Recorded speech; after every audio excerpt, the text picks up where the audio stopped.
عن سلمان قال قيل له قد علمكم نبيكم صلى الله عليه وسلم كل شيء حتى الخراءة قال فقال أجل لقد نهانا أن نستقبل القبلة لغائط أو بول أو أن نستنجي باليمين أو أن نستنجي بأقل من 3 أحجار أو أن نستنجي برجيع أو بعظم۔ حضرت سلمان فارسی رضی اللہ تعالیٰ عنہ سے روایت ہے، وہ فرماتے ہیں کہ بعض مشرکوں کی طرف سے تمسخر اور طنز کے طور پر ان سے کہا گیا کہ تمہارے پیغمبر صلی اللہ علیہ وسلم نے تو تم لوگوں کو ساری ہی باتیں سکھائی ہیں، یہاں تک کہ پاخانہ پھرنے کا طریقہ بھی۔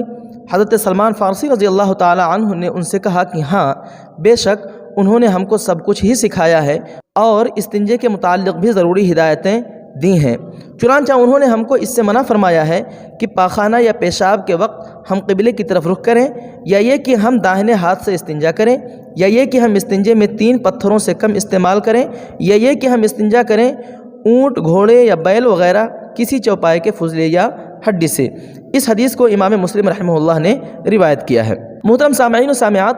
جس طرح کھانا پینا انسان کی بنیادی ضرورتوں میں سے ہے، اسی طرح پاخانہ پیشاب بھی ہر انسان کے ساتھ لگا ہوا ہے۔ نبی برحق محمد عربی صلی اللہ علیہ وسلم نے جس طرح زندگی کے دوسرے کاموں اور شعبوں میں ہدایات دی ہیں، اسی طرح پاخانوں، پیشاب اور طہارت و استنجا کے بارے میں بھی بتایا ہے کہ یہ مناسب ہے اور یہ نامناسب ہے، یہ درست ہے اور یہ نادرست۔ جو حدیث آپ حضرات کے سامنے پیش کی گئی ہے، اس حدیث کے اندر محمد عربی صلی اللہ علیہ وسلم نے جو ہدایات اس بارے میں دی ہیں وہ 4 ہیں۔ نمبر 1 یہ کہ پاخانہ کے لیے اس طرح بیٹھا جائے کہ قبلے کی طرف نہ منہ ہو نہ پیٹھ، یہ قبلے کے ادب و احترام کا تقاضا ہے۔ ہر مہذب آدمی جس کو لطیف اور روحانی حقیقتوں کا کچھ بھی شعور و احساس ہو، پیشاب یا پاخانے کے وقت کسی مقدس اور محترم چیز کی طرف منہ یا پیٹھ کر کے بیٹھنا بے ادبی اور گوار پن سمجھتا ہے۔ دوسری ہدایت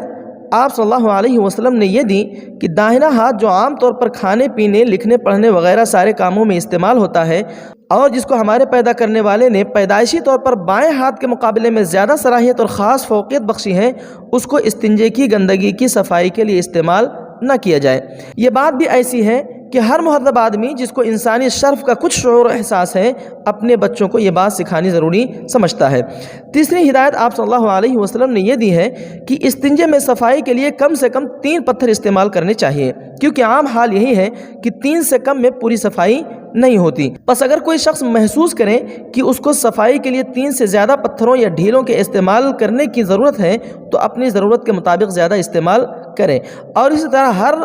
ایسی پاک چیز سے کام لیا جا سکتا ہے جس سے صفائی کا مقصد حاصل ہو سکتا ہو اور رخ بھی غلط نہ ہو۔ اللہ تعالیٰ کی بے شمار رحمتیں اس پاک پیغمبر محمد عربی صلی اللہ علیہ وسلم پر جس نے امت کو پیشاب پاخانے تک کے آداب سکھائے۔ حضرت عبداللہ بن مغفل رضی اللہ تعالیٰ عنہ سے روایت ہے کہ رسول اللہ صلی اللہ علیہ وسلم نے ہدایت فرمائی کہ تم میں سے کوئی ہرگز ایسا نہ کرے کہ اپنے غسل خانے میں پہلے پیشاب کریں پھر اس میں غسل یا وضو کریں، اکثر وسوسے اسی سے پیدا ہوتے ہیں۔ مطلب یہ ہے کہ ایسا کرنا بہت ہی غلط اور بڑی بدتمیزی کی بات ہے کہ آدمی اپنے غسل کرنے کی جگہ میں پہلے پیشاب کرے اور پھر وہیں غسل کرے یا وضو کرے۔ ایسا کرنے کا ایک برا نتیجہ تو یہ ہے کہ اس سے پیشاب کی چھینٹوں کے وسوسے پیدا ہوتے ہیں۔ اس آخری جملے سے یہ بھی معلوم ہو گیا کہ رسول اللہ صلی اللہ علیہ وسلم کے اس ارشاد کا تعلق اسی صورت سے ہے کہ جب غسل خانے میں پیشاب کے بعد غسل یا وضو کرنے سے ناپاک جگہ کی چھینٹوں کے اپنے اوپر پڑنے کا اندیشہ ہو، ورنہ اگر غسل خانے کی بناوٹ ایسی ہے کہ اس میں پیشاب کے لیے الگ جگہ بنی ہوئی ہے یا اس کا فرش ایسا بنایا گیا ہے کہ پیشاب کرنے کے بعد پانی بہا دینے سے اس کی پوری صفائی اور طہارت ہو جاتی ہے، تو پھر اس کا حکم یہ نہیں ہے۔ اللہ تعالی ہمیں اپنے پیارے نبی محمد عربی صلی اللہ علیہ وسلم کی صحیح قدر کرنے اور آپ کی تعلیمات کے مطابق زندگی گزارنے کی توفیق عطا فرمائے۔